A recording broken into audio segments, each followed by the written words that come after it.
Nagkalain-lain nga produktong lokal makita sa tahong pop-up festival nga nagbukas subong adlaw.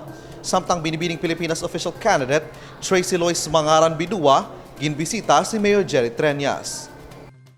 Nagbukas subong nga adlaw ang pinakadako nga All-Filipino Pop-Up Festival sa Western Visayas nga nagabida sa nagkalain-lain nga mga produktong lokal. 3 ka adlaw nga magabukas ang tahong Pop-Up Festival sa Iloilo Convention Center sa diin mahimo nga ma-enjoy ang pinasahi nga mga produkto kag manamit nga mga pagkaon. Humalin sa mga home decor nga obra sa local materials, pakadto sa mga one-of-a-kind fashion items nga nagapakita sa kultura sa mga Pilipino. Tanan ini ang makita sa tahong Pop-Up Festival, lakip na ang putahe nga ginpasa gikan sa mga henerasyon. Curated o kon ginpili gid sa mga exhibitors sa tahong pop-up gani makasiguro sang kalidad sa mga produkto nga ginabaligya. Ang tahong pop-up hindi lamang venue para mapasundayag ang abilidad kag kultura sa mga Pilipino, kundi palaagyan man ini para masuportahan ang mga magagmay nga negosyante. Ang pagbakal sa produkto gikan sa tahong pop-up ang makabuligban sa mga mapilian nga scholars. Doble ang bulig nga mahatag kung magsuporta sa mga exhibitors.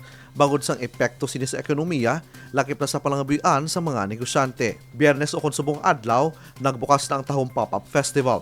Kag magalawag tubtob Marso 5 o kon Domingo nga adlaw. Bukas ang naglain-lain nga stalls umpisa alas 10 sa aga, tutob alas 8 sa gabi. Suportado sang Iloilo City Government ang pagbalik sang kaangay nga mga aktibidad bago nagahatag ini sang oportunidad sa ekonomiya nga makabangon matapos ang masobra 2 ka tuig nga pandemya. Kevin Patrick Casipe para sa Level Up Patrol.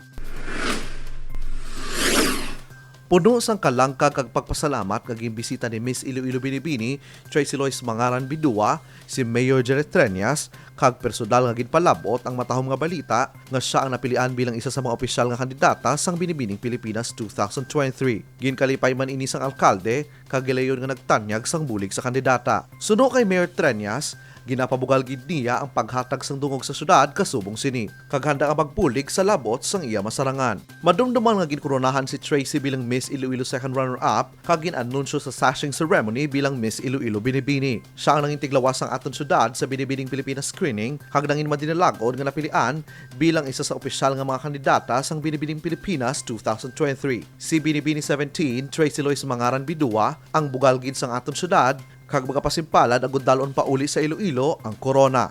Kevin Patrick Casipe para sa Level Up Patrol.